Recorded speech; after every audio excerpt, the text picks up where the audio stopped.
Well, hello, creatives, community, and kind folks. Welcome to RPG with DBJ. I am your host, DBJ, and of course, all of you that are able to take part in this show as it is simulcast on YouTube and Facebook and Twitch are, of course, the co-hosts of a show where we talk about all things tabletop role-playing games, and especially at this end of year kind of roundup.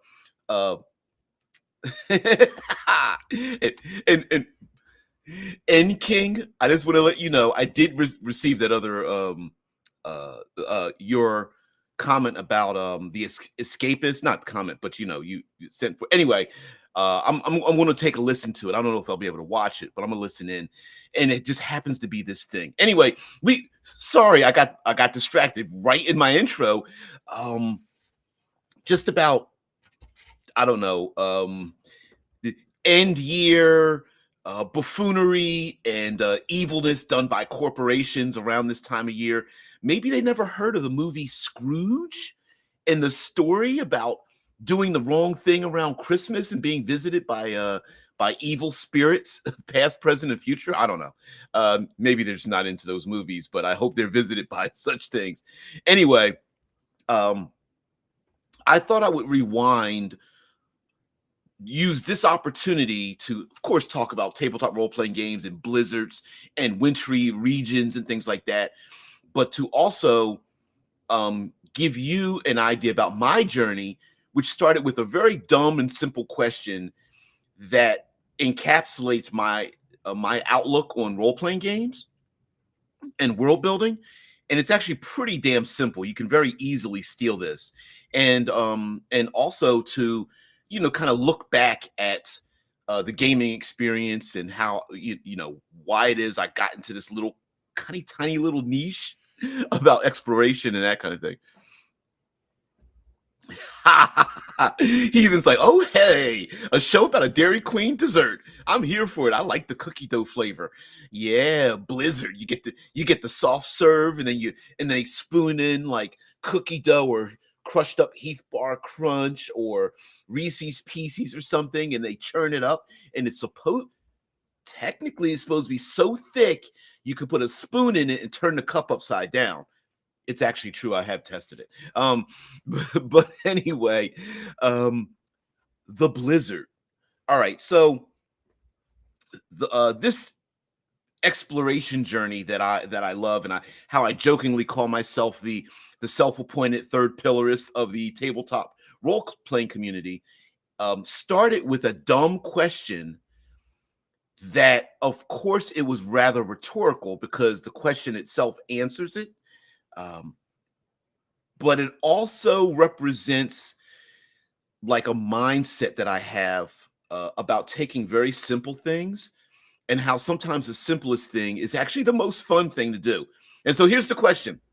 All right, get your pen and paper ready. It's not that deep. So the question started out with, you're in the winter, you have a big battle, player character sits down, it's snowing and it's windy and it's a whiteout and you're trudging through 2-3 feet of snow. PC goes, oh, I lost half my hit points. I'm going to pull out a healing potion. And the question is, can you drink a healing potion? Because wouldn't it be frozen solid? And that rather ridiculous, dumb question began my journey into producing materials and starting the channel and having these conversations and having books on drive-through RPG and teaming up with Critical Hit Publishing and being hired to write with N-World and of course Critical Hit Publishing, and now Cool Name Goes Here RPG with Mark Tassin and those kind of things. And it just was it's funny. Yeah, Boom's like, didn't we have a cold themed day recently? Recently? I don't know how recent it was, but we have had those.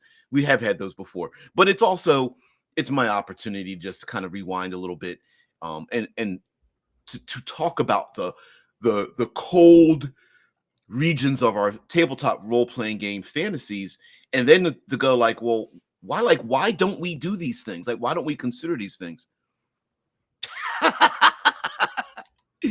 I just think it would be a hilarious look. Yeah.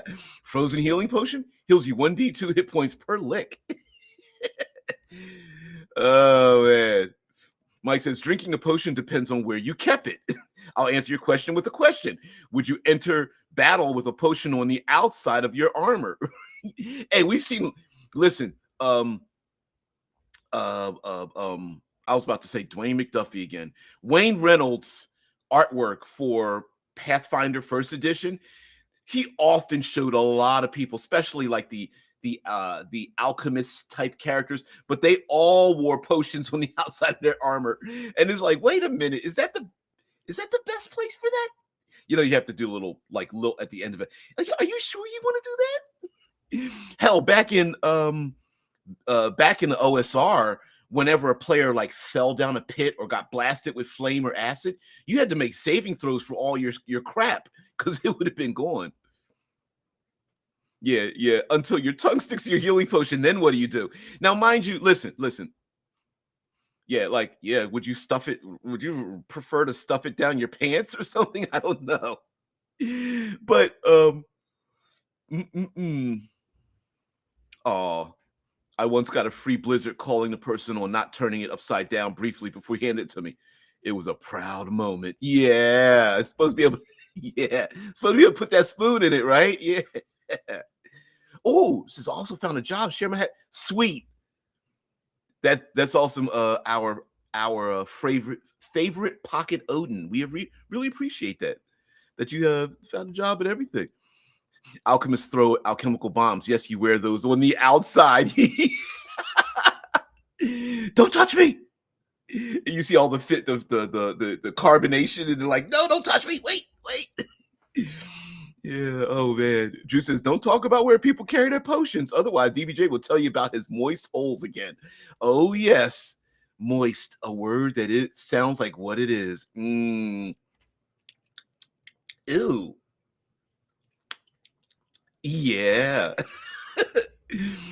uh. Oh shit. Yeah. Now I want a barbarian who wears bottles of acid and alchemist fire, and then jumps at enemies like a wrestler. Yeah. Top rope in it. Yep. Too bad the job won't involve looting and pillaging. It will involve refurbishing and cleaning up electronics to sell them online. Oh, sweet. That's actually kind of cool.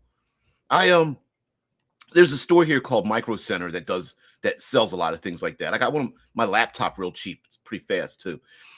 Ah, yes, OSR games. My players got very close to a TPK on Monday. Wasn't my fault, I swear. Yeah. OSR. And there's a reason for this. And listen, the idea of whether a potion freezes or not, it actually answers itself. The real answer is, what do you decide? But the fun of that would be that a thing like that happens, something very simple. And the yes, today is the day of the blizzard. You got cold and windy and maybe rain and ice and whiteouts and things like that. And yeah, luchador character would be kind of amazing. I wonder. Different subject. All right. I'm sorry. I'm writing a note in my brain. The idea that the environment itself, without magic, without going into arcane territory, without deep diving even into history, is interesting unto itself, to just change the dynamic of a storytelling, right? I mean, if we just think of what a blizzard is, heavy falling snow where your vision's cut down to barely being able to reach out and see, just that by itself is a hazard that you can really play with. Like, what sounds do the players hear? How much snow is falling for them to not see the hazards in front of them? The slip, trips, and falls, the crevices, the pit traps, the howl of monstrous beasts out there, the simple rules in the game that say, guess what? If you cast a spell, there's some spells that require you to see your targets. So guess what? That magic missile spell, completely useless. That lightning bolt you thought you were going to aim at somebody, man, probably useless. I don't know if I can't remember if lightning bolt's that way. Charm person, I don't know. There's a whole bunch of bullshit. That healing spell that you wanted to, or that buff spell you wanted to use on your party. Just because you can hear them doesn't mean you can see them, which limits that. And then that just built into more and more difficulties in the environment, which makes players need to be creative, um, or at least cautious in their actions.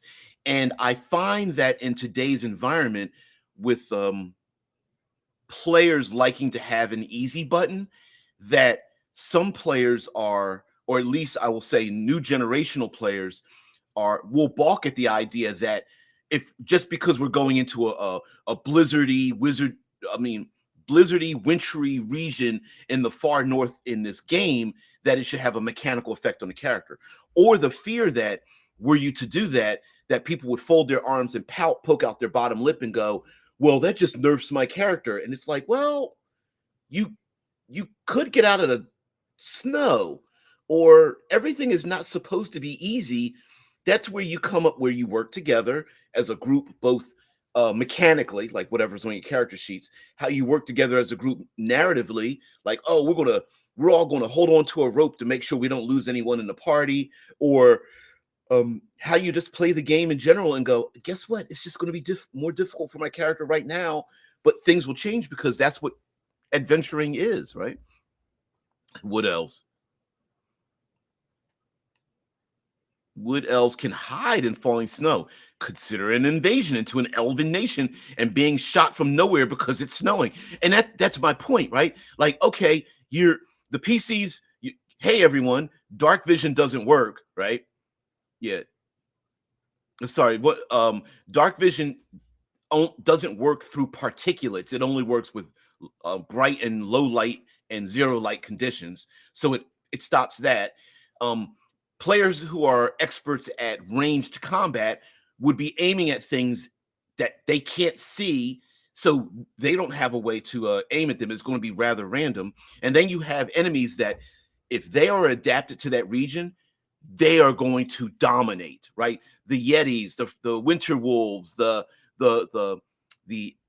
elementally adapted humanoids that are out there, like, I don't know what you would call wood elves, the wintry elves, or bugbears, or something that you've decided that goes out there into the woods. I mean, into the wintry mix. And then, depending on how deep the snow is, you could have like tunneling or swimming creatures hide beneath the snow and attack PCs and drag them beneath the snow, a la Star Wars down into the trash compactor kind of thing, and so on and so forth. And for me, thinking about these kinds of very natural, very normal, very relatable uh, locations or environments or situations, to me is kind of like where it's like, I don't know. I'm like, you don't even need magic, right? And then and then if you tack magic on top of that,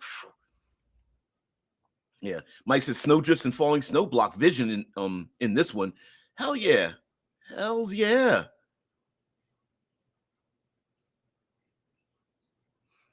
Yep. I have not seen Rhyme. I do not own and have not read Rhyme of the Frost Maiden. I'm presuming there's rules in there about it, but this is 5th edition, so probably not. you know.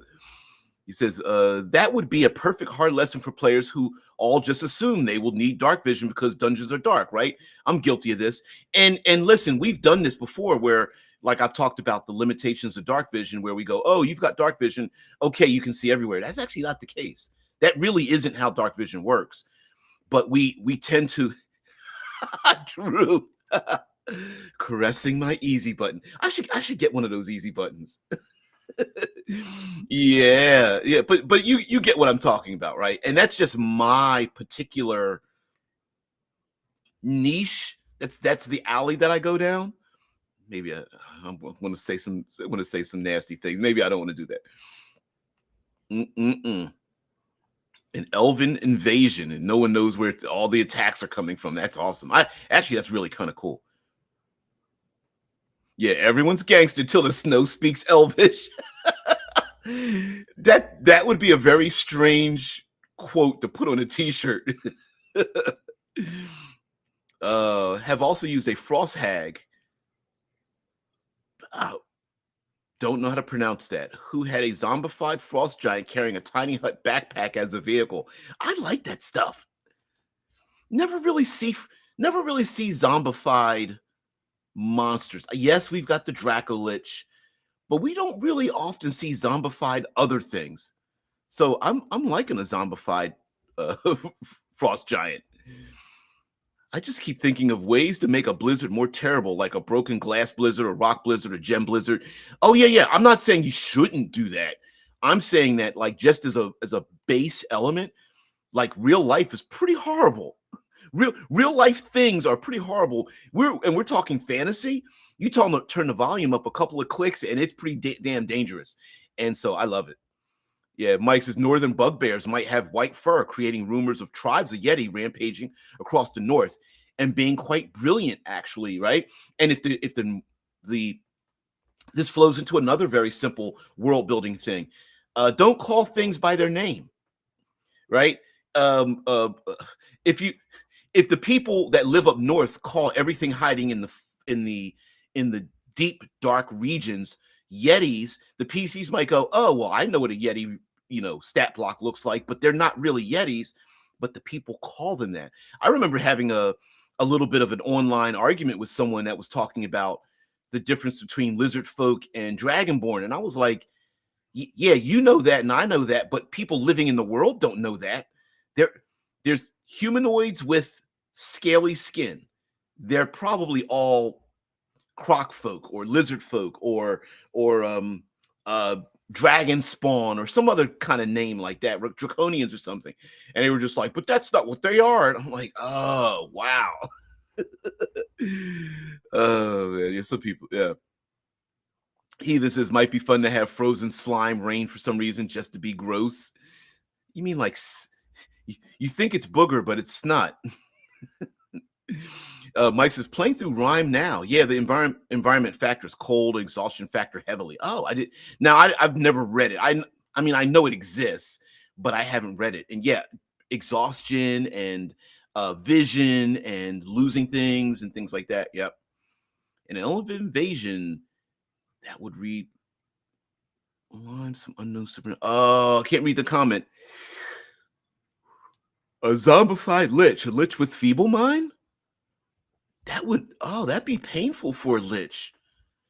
If somebody could get off a feeble mind on a lich and then they would just be feeble minded, but then they wouldn't really, I mean, would you just consider them a zombie? Well, no, they'd have certain powers, but if they were feeble minded, they wouldn't be able to use them.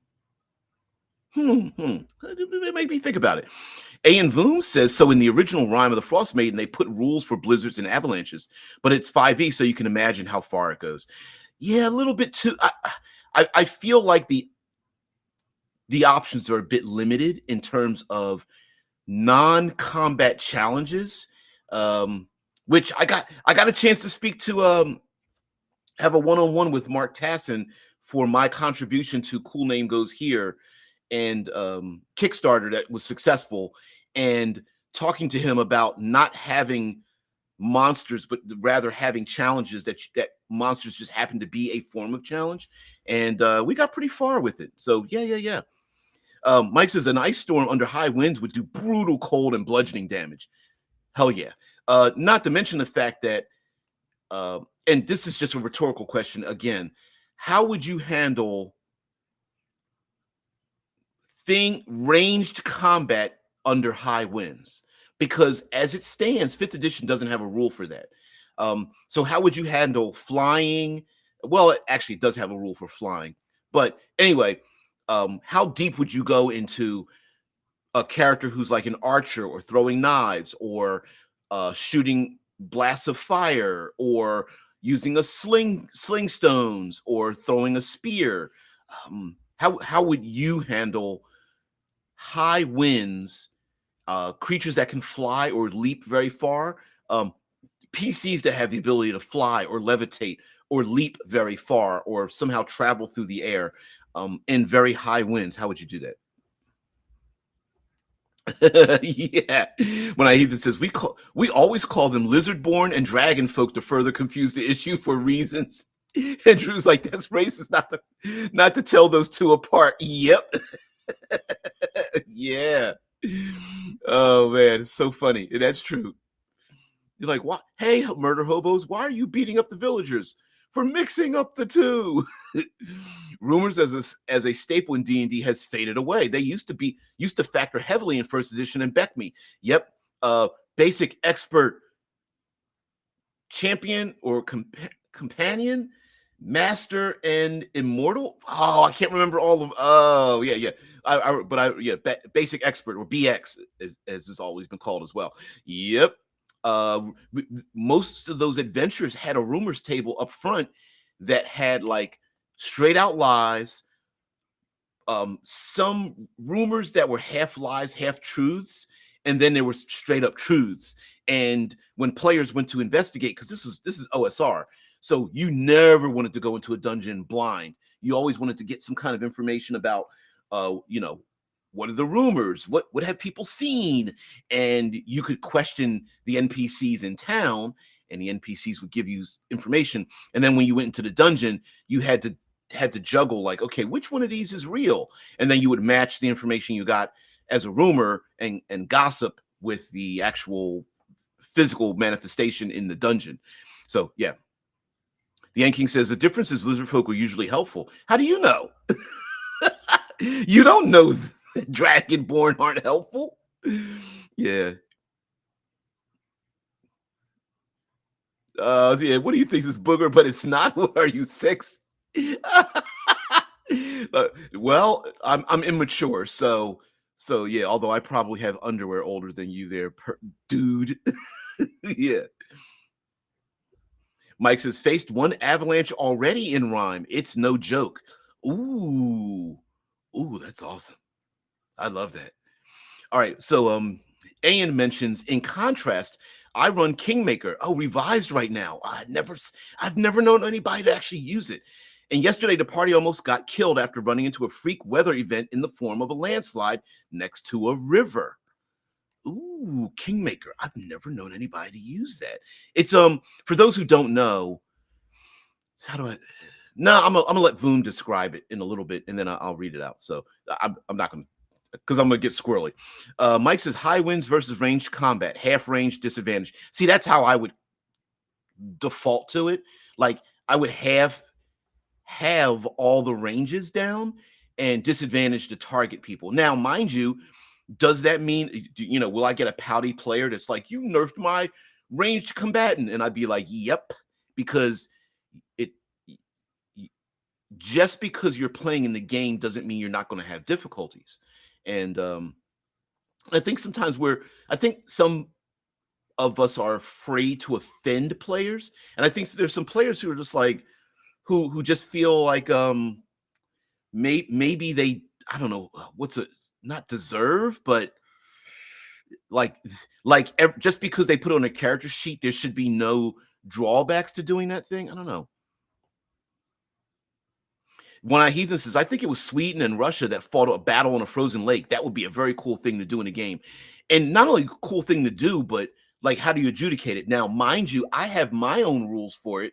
As a matter of, you know what, I'm gonna share this out because it actually I actually called it up and then I put it in the background. But you know what?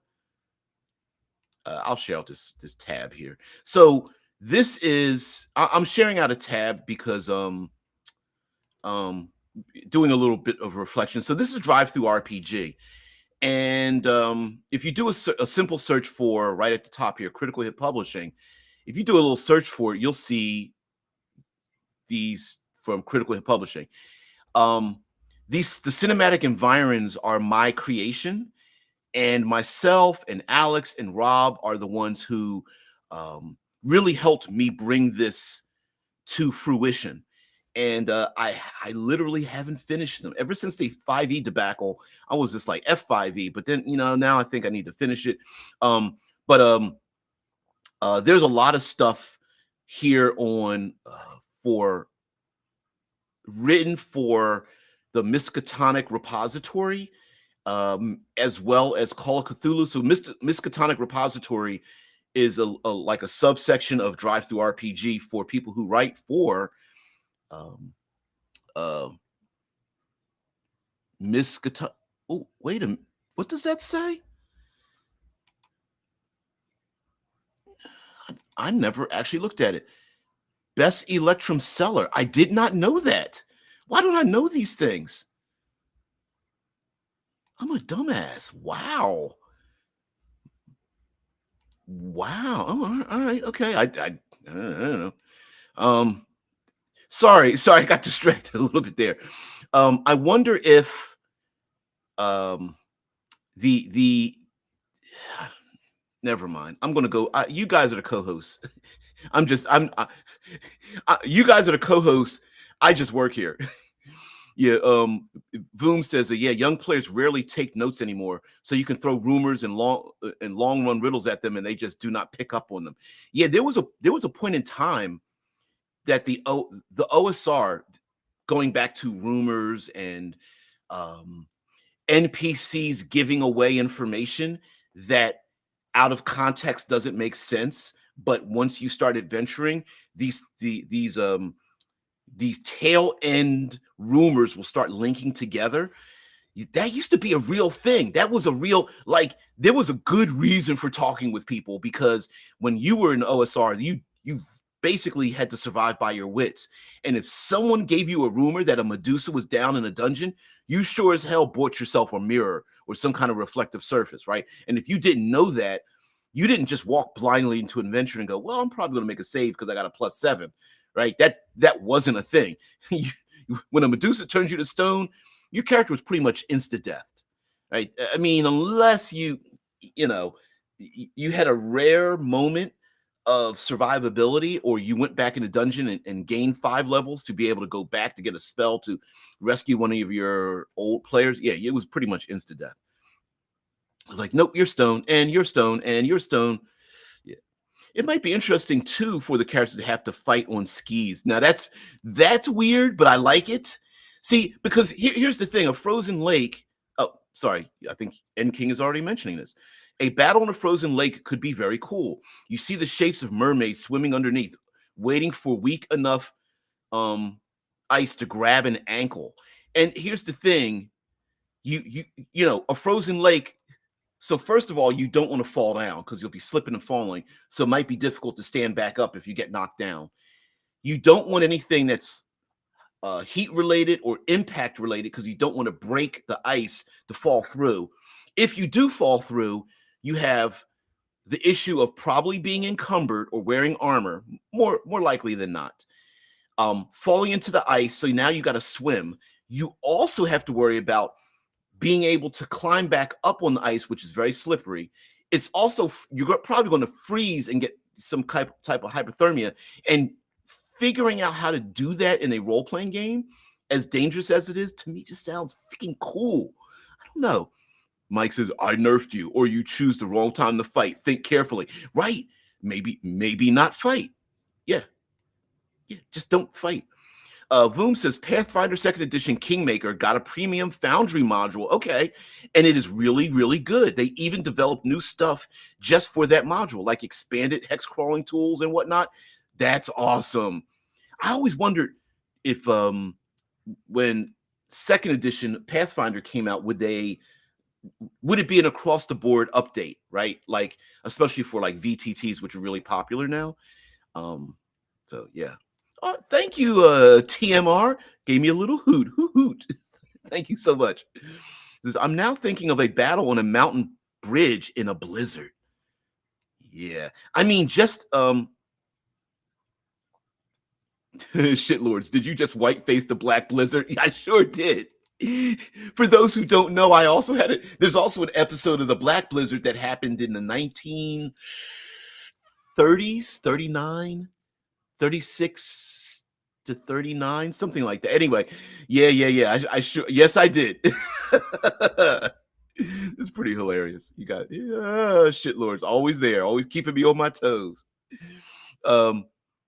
Heathen says, I heard something maybe from the Spoony days on the tubes. Wow, that goes back far. About a dungeon full of nothing but gelatinous cubes. They'd eaten everything else.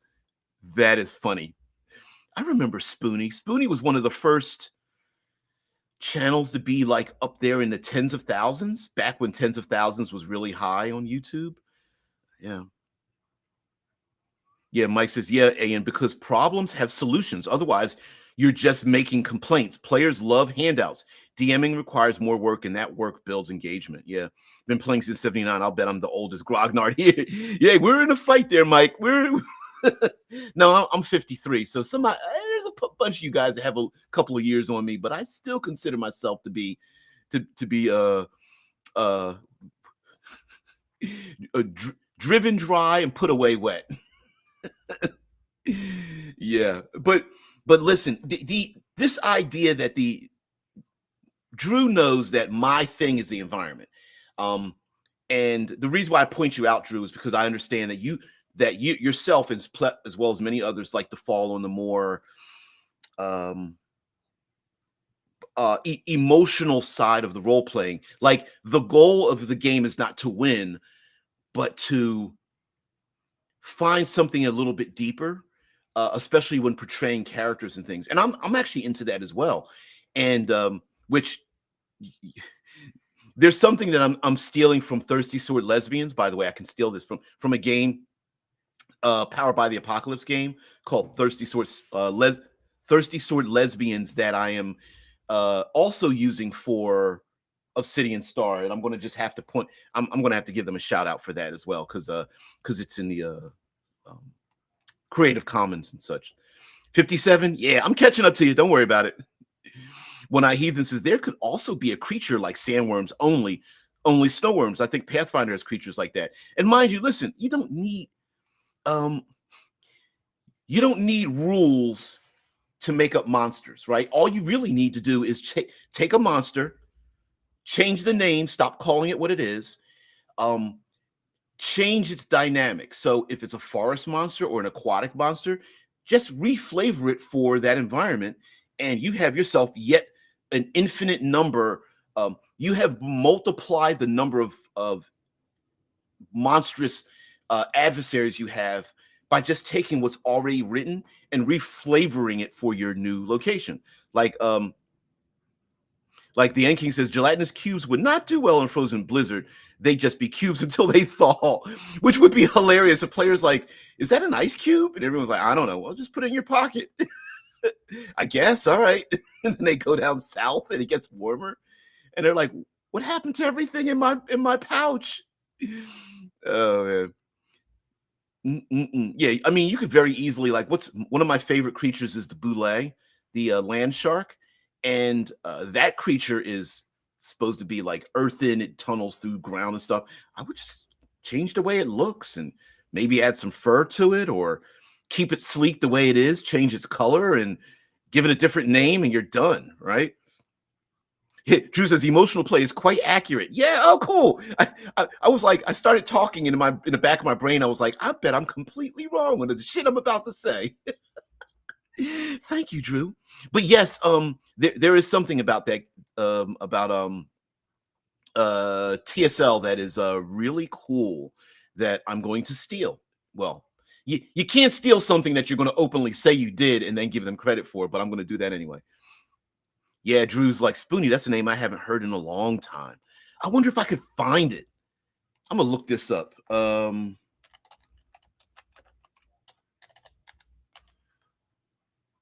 me see. Spoon Noah Atweiler. That's it. There it is. Let's see if I can find. What's the last video this person? 8 months? What? Okay. So I gotta share this because this individual is legendary in the tabletop role playing region. Like if you want to go back in time, the Spoonie experiment, and always talked about the counter monkey, and still doing stuff. Still doing stuff. Mm-mm-mm. Talk about mazes and monsters, King of Fight. Wow. Clones of Bruce Lee, part one. All these different stories and stuff. Yeah. Look at some of these 10 years ago, 10 years ago.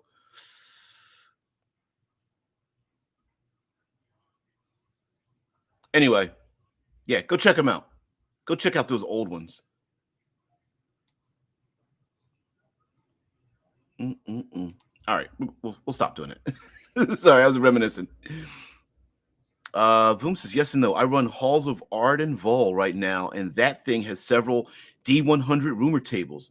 Preparing a handout for each of them is asking a bit much. Oh yeah, you don't. Well, no, you're not going to.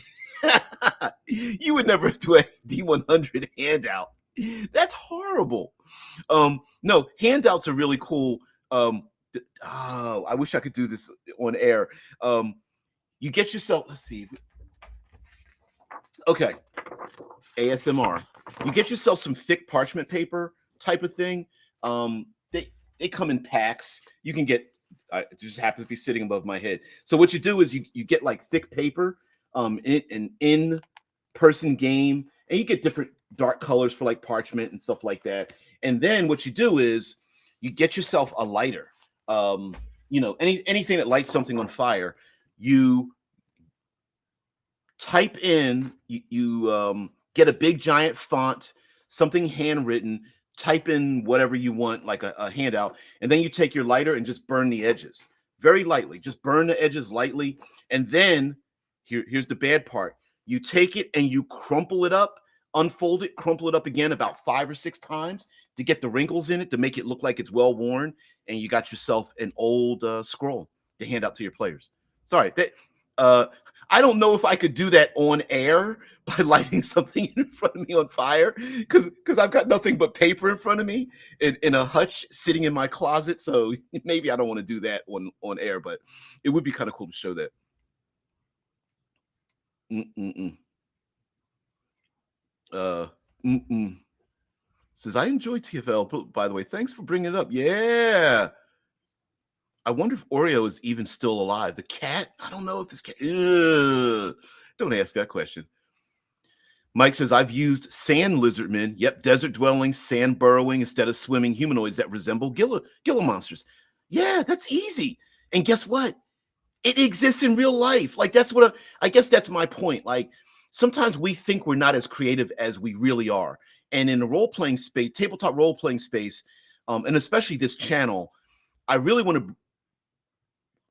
I run this channel seat of the pants. You guys know, like, before I go live, sometimes I haven't even made a thumbnail yet because I'm doing seat of the pants. Like I kind of did that today.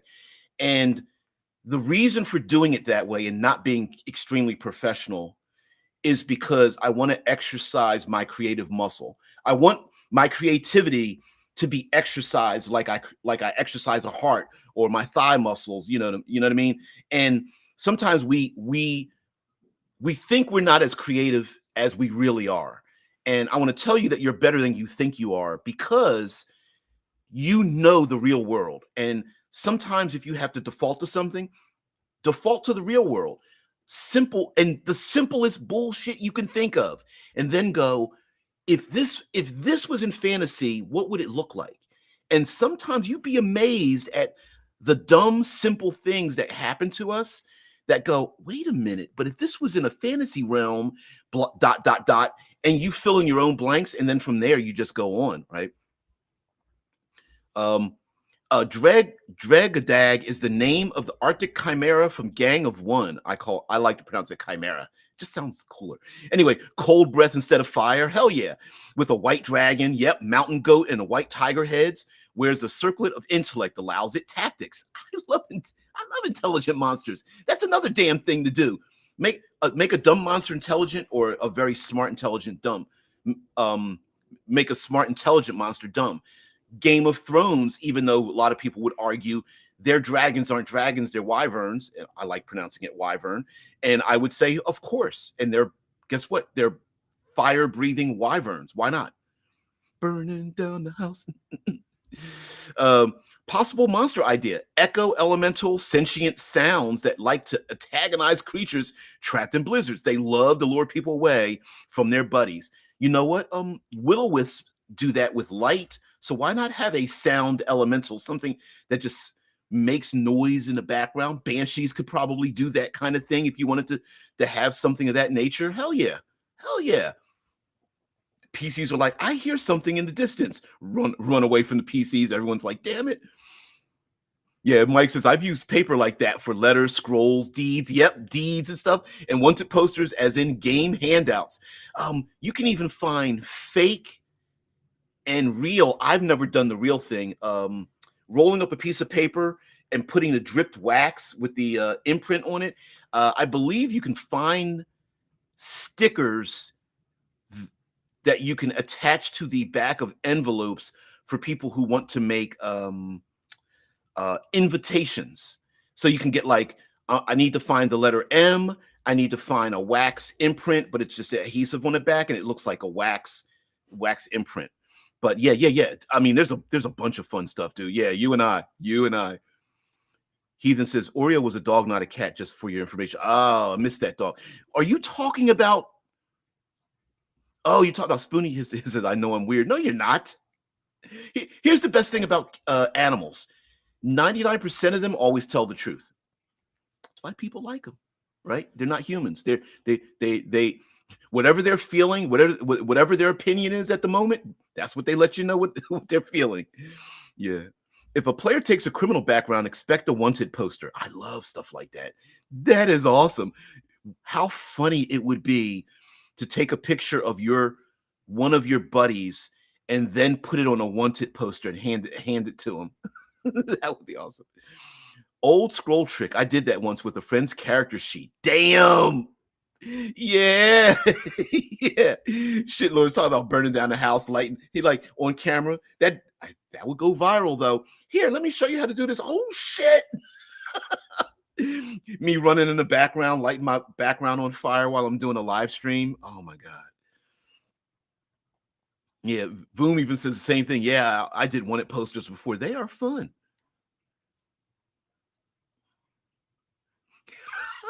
The classic joke then usually is only X gold for me. What, 50 gold pieces? I'm worth at least 500. Yeah. Yeah, Drew says, nah, the real world is a horrible place. It sure is. It sure is. Saudre says to make old paper, use a tea bag, wipe it over the surface of the paper, and leave it in the sun or place it in the oven for a few minutes. I forgot about that one. Yes. Yeah. To get that, I hate to say coffee ring stain, but you guys know, like if you have tea or coffee and it gets a little moist on the outside and you leave it on a piece of paper, it leaves that ring. It's the same idea, except instead of leaving the ring, you actually use it to infuse the paper with a like a patina with that color, and it also makes it does that crinkle thing to the paper. Yes, you're so right. Oh yes. Oh, I love it, JN. I love it. Yeah.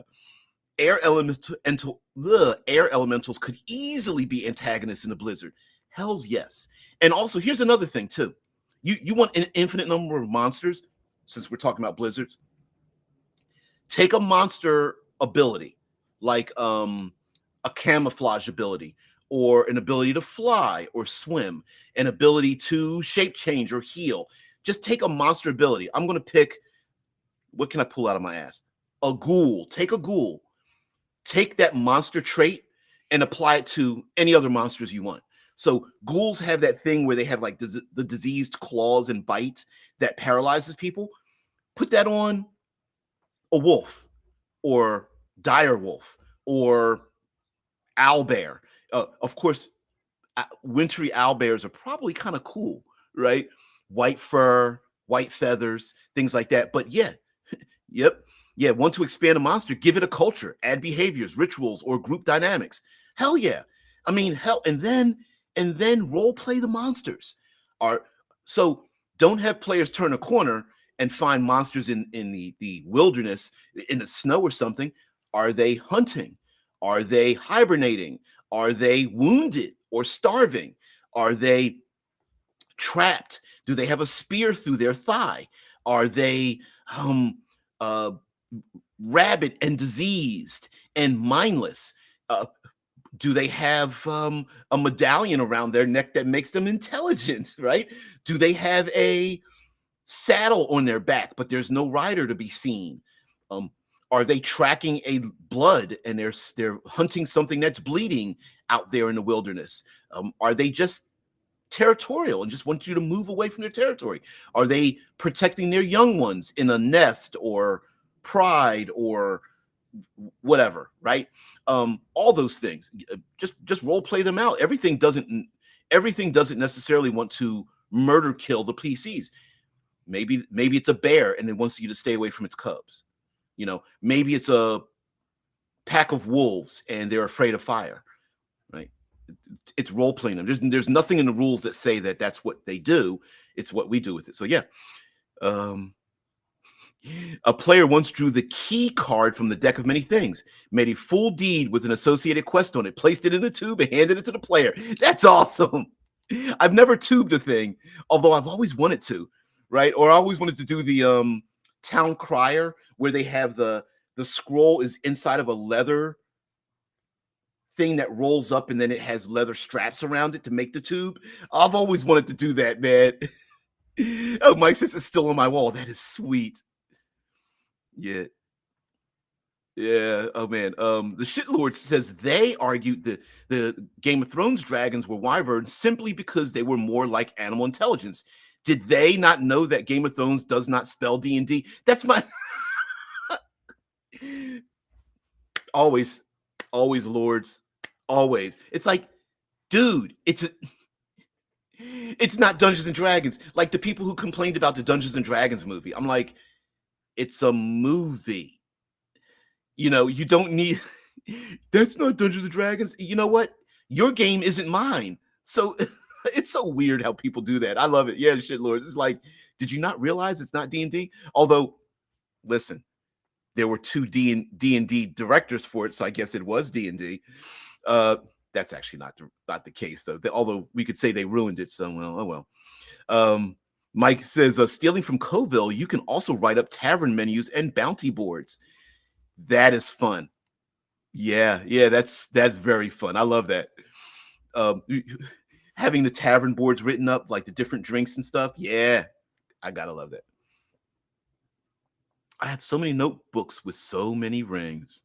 Mm-mm-mm. Yeah. Sadre says, how do you drink a potion if it freezes solid? But would it freeze because it's a magic potion? Doesn't it come with antifreeze? Yeah, yeah. See, that's you know what I mean. Listen, it was the idea of asking whether a potion freezes or not is technically sarcasm, right? Because again, the question answers itself. The answer is either yes or no, or something in between. Maybe it's like a slushy. You have to take like a straw or a spoon, and you get to sip on it or so. I don't know, but the point of it is, how much do you want the world to cause problems and issues for your players? It's more of a meta question of how deep a rabbit hole do you want to go down to place obstacles in front of your players in which they have to be creative to navigate around them. And I'm a big proponent of having plenty of obstacles. That's just me. Plenty of obstacles, be creative. Players that I give the slow clap players real creative and go, hey, guess what? I'm gonna do this thing to get out of this situation. I'm like, sweet. I got 30 more sitting in the wings. You got rid of that one? Absolutely. You get all the credit for getting the hell out of the situation. Yeah. We have different colored snow and blizzards. Not sure why, but wizards would do it. Yes.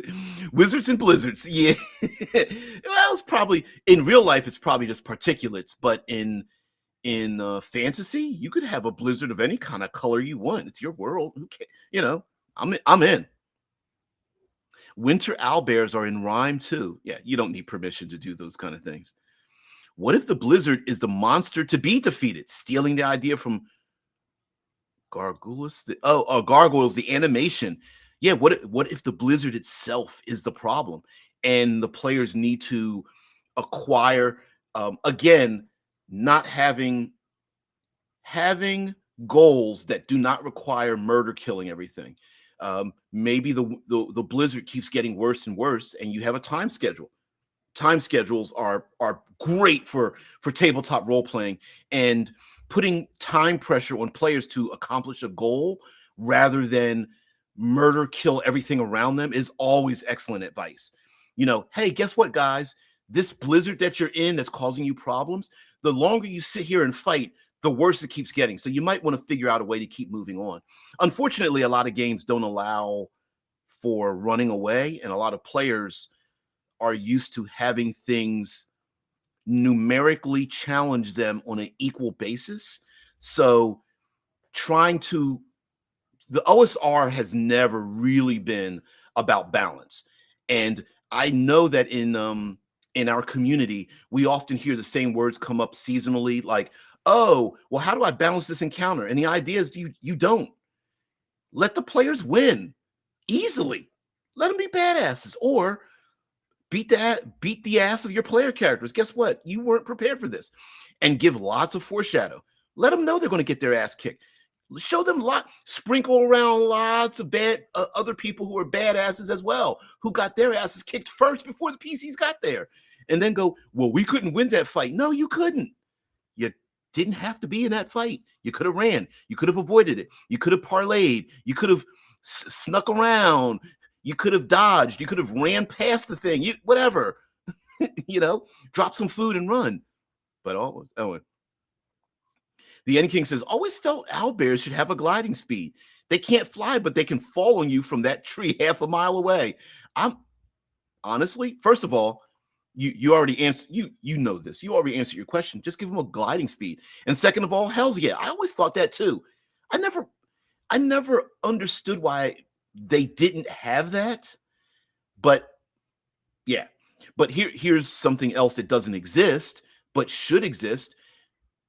There should be I'll call it a monster overlay, where monsters from particular regions of the world should all have similar statistics.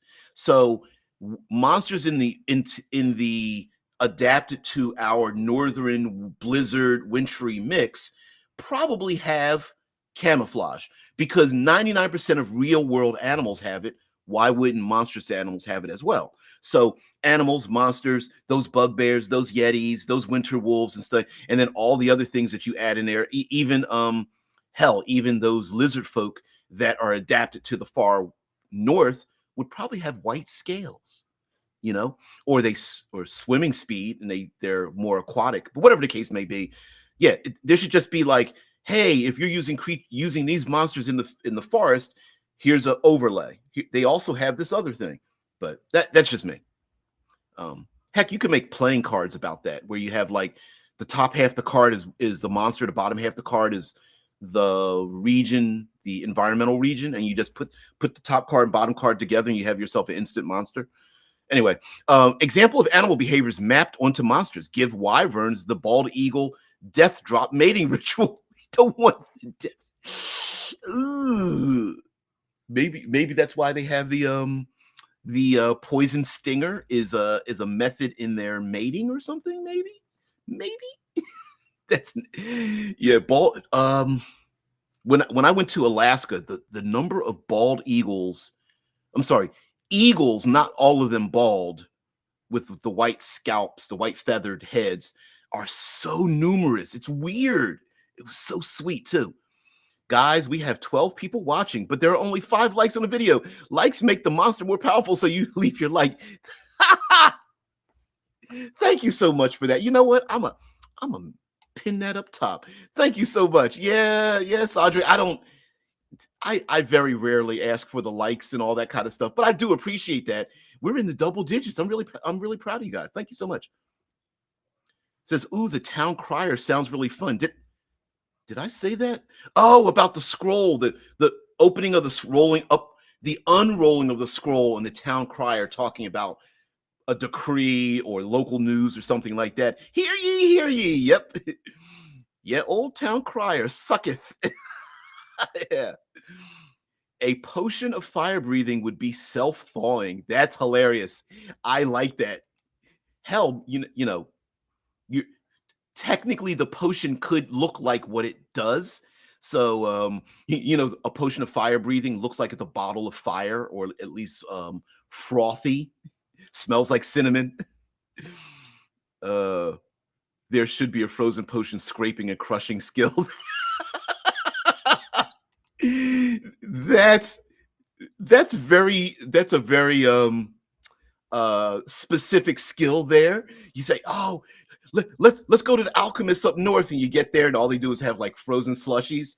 They're like, hey, you want an icy? Pull it down to the handle of the machine. Oh, yeah, here's a very wide what's the you have to have the extra opening um straw, and the straw has the little scoop on the end like a little tiny spoon. Yeah, that's funny. Anybody seen Jack Frost? Now there's a blizzard monster to be defeated. Yeah, Jack Frost is just a fey creature that you just reskinned with the long nose and a little bit icicle dangling off the tip. Hell yeah. Snow golem, sentient traveling avalanche. Shit. Well, oozes and a wintry icy ooze would make sense. I think taking undead and taking away the necrotic damage potential and turning it into frozen potential is excellent. Of course, most of your elementals fit. And here, let me explain. Most of your elementals fit. So I'm going to pick the one that you guys are already thinking. Earth. Earth can absolutely be instead ice. You have air. Air is definitely cold winds. You have fire. Well, how does fire fit? Fire, you could either make fire a real thing, and it's actually a small little flame. Maybe even the players might even save the fire elemental, and it would help them. Or you just make it a blue flame, right? And then water is definitely a frozen liquid in water. I would not want to be doused in the winter in a blizzard by an aquatic elemental. That would be horrible because you'd freeze. There's nothing. Listen, heavy snow is one thing, but being wet and cold out. Oh my God, that's death incarnate right there. Potion sickle carts pushed by snowy goblins. I'll take a purple and 2 greens. Lick, lick, lick. The green one is, let's see, that's either poison or polymorph. I can't tell what. Sorry about the ASMR licking of the chops, but yeah. I just now realized that Frosty is kind of a snow golem already. Yep. And guess what? Was activated by a top hat. What material components? Snow, buttons, carrots, twigs, scarf, successful ice sculpting skill with a sleight of hand, snow sculpting skill with sleight of hand. Yeah.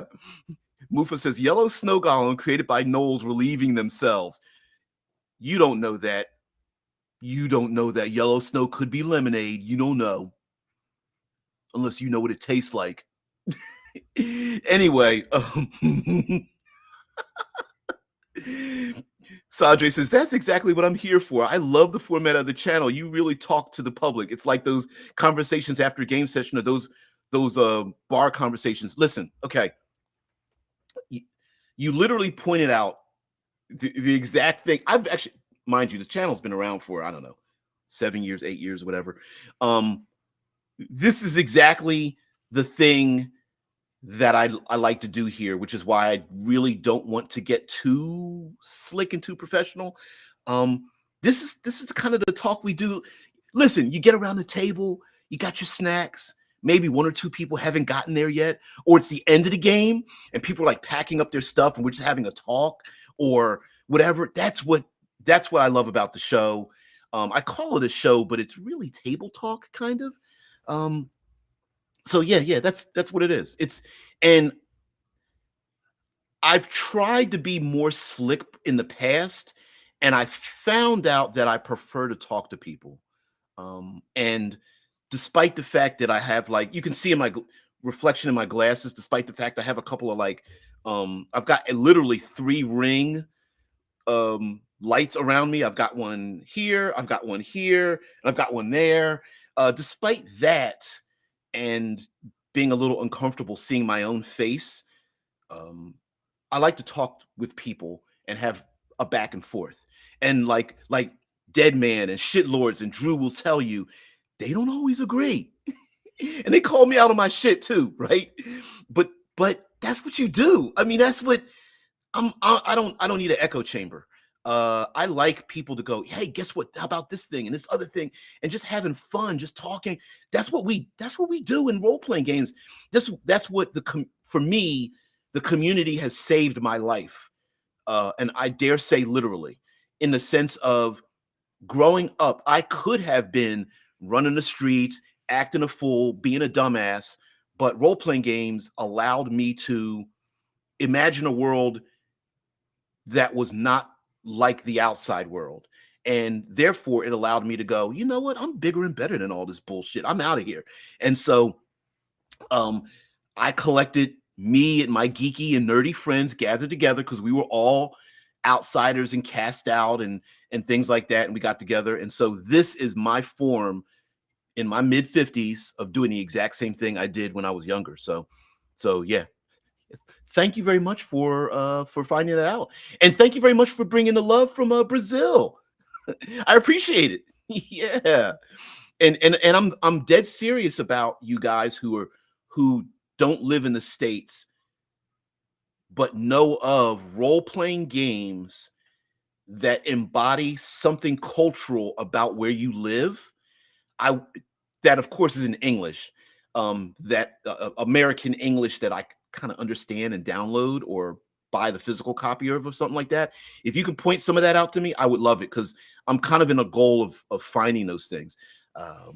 So yeah, if you could do that, yeah. I'm about to receive a game from Italy. I think there's two games I'm getting from Italy about Italian culture and fantasy.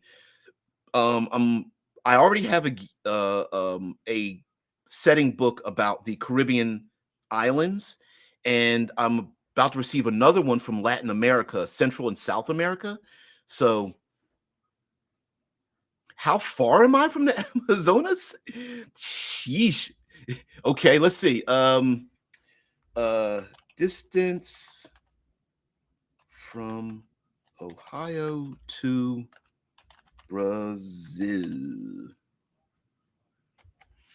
4,264 miles, and I don't know how many kilometers. Will it give me kilometers? No, it will not. Or I can, I just haven't done it yet. Yellow snow frost. Dude, that was a question for no, I don't know. No, I'm looking at to say I know they're shitlords. I saw it. Yellow snow frosty snowman, magic ice elemental golem. The final boss that freezes your fireball solid, makes them smell like piss, and casts them back at you. That's nasty. Oh man, I don't know. Sometimes I feel like it's been so cold out that like it feels like there's like ice chunks in my bladder. It's just like, I hate it because I work outside. I'm a letter carrier. I work outside. No, I hear you, there, shitlords. I saw the comment because it reminds me of the olden days from Nerdarchy where they would shout out people like, "Hey, where are you guys from?" And people would from around the world would type in where they were from, and I'm like, how far am I away from everyone? I would love a little bit of a digital map to show like where I'm at with everybody else, because there used to be individuals here from the Philippines, and there was somebody from Hawaii, and definitely people from like the northern areas of Europe, Norway and Sweden and Switzerland and places like that. Yeah. Sadre says, I also have an emotional connection with RPG. The game helped me learn to read English, and I end up developing a passion for reading. Besides, of course, I met several of my friends through my hobby. Sweet. That's awesome. That's sweet. All right, guys. I've held you here too long. I kind of I was the person being squirrely. getting off the topic of talking about blizzards, but I also use it as an excuse to kind of reminisce a little bit about things. And the thing that drove me into the creative space of practicing creativity as a as an exercisinal function, exercising function, about potions and freezing in the winter, and me writing books about them and things like about that idea, and saying, hey, you too could use some of these ideas and things like that. Um, so, yep, I love it, and I'm glad RPGs have pulled you into the hobby and helped you learn another language. I'm still trying to learn English myself, so I'm like 0.7, 0.8% fully fully educated on my own language. I'll get there one of these days. Mm-mm-mm.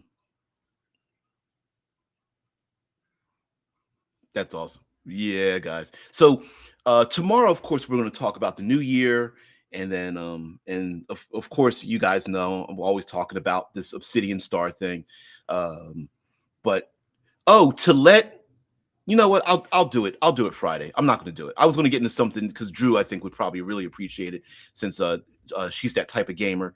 But um, side note, thank you very much, guys, for being part of the show. I really appreciate it. I'm glad many of you could stop by. It here in the States, it is the crack of dawn. It is like 6 to 7 a.m. So it's a little difficult to get people to join in, of course, but also people are able. All of you, my co-hosts, are able to join in later. If you have any comments and things, I will read them. For some reason, YouTube doesn't send me comments in real time. I have my notifications up, but they don't send them to me. Yeah, Obsidian Friday, of course. 4 a.m. Damn it, Odin. Heathen's like, yeah, it's 4 a.m. here. So you guys, your time is very valuable. I'm glad you're able to spend it here, but with your purchase, I hope I can make some change for you in your tabletop role playing experiences. Guys, Heather, yeah, only up still for grocery shopping online. Oh, okay, okay. 9 a.m. in your part of town? Yeah, 9 a.m. I believe it's through no 10 through 12 over in the Euro Theater region of the world. So yeah. But anyway, guys, here this channel is basically like talking pre or post game, just having a simple conversation. If you have he's like, so thanks for another great show. Have a great whatever. Yeah, you know what? I might even do a little bit of a little Kwanzaa thing tomorrow. Not the whole show, but I've celebrated Kwanzaa quite a number of years, and some people really don't even know what the hell it is, or feel like it's like some kind of offensive thing or woke thing or something like that. Most people don't know that. Drew says in Germany here your show starts at noon. Well, see, it's perfect timing, right? Overseas, so that's perfect. And thank you very much for being part of the show, Drew. Unless you're like on break or something like that, and you're like, let me listen to something that's going to put me back to sleep. Work. No, I'm messing with you. There's something in Thirsty Sword Lesbians, the role playing game, that has an emotional drawback for your character that you're able to alleviate yourself of that thing if you engage in certain narrative actions. And I've used that as a framework for the baggage idea that I have for my game. I was already looking at it, and then I realized, I was like, why didn't I just look to see if it's in Creative Commons? And I was like, oh yeah, that's what it is. Yeah, Kwanzaa parties. Yeah, yeah, yeah. Honestly, Kwanzaa is actually an Americanism. It was created in the United States as a Pan-African celebration that was not supposed to be Eurocentric. I didn't make that up. Yes, I did say Thirsty Sword Lesbians. Thirsty Sword. I'm not making that up. Thirsty Sword Lesbians playbooks. I'll put this up here. Actually, let me put up images first, and I'll share this out. It's a real role-playing game. It's a Powered by the Apocalypse game that, of course, it. Okay, I'm not saying it's neither thirsty nor sword-like nor lesbian. I'm saying that the title of the role-playing game uh, is as clickbaity as the game itself. And it's not really clickbaity because it is about that. Anyway, the whole point of it is that it's a combat game where you suffer emotional damage from your relationships with other people. If that makes any kind of sense. Uh yeah. Um so yeah. Yes. It's a real game with a real name, really about that kind of thing. Yeah. What do you do at a Kwanzaa party? It's not. I know you're being a little facetious there, shitlords. It is.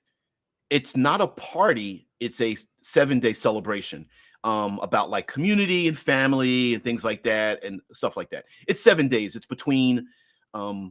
It happens from the first day of Christmas to the first day of the New Year, and each day is a different thing, is a different theme, and then you just celebrate it.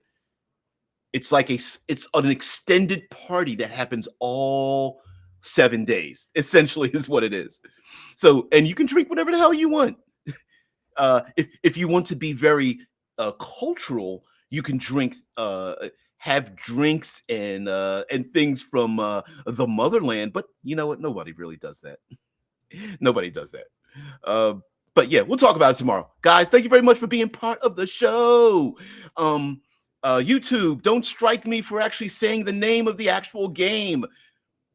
Thirsty Sword Lesbians is a actual tabletop role-playing game powered by the apocalypse and the whole 9 yards. Or heck, even shit, I might even get dinged for just talking about Kwanzaa.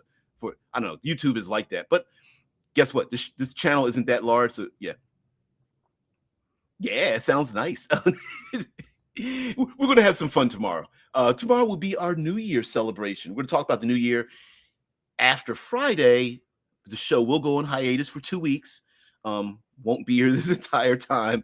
Like to have fun. I, by the way, everybody else, that shitlords, you're included in this too.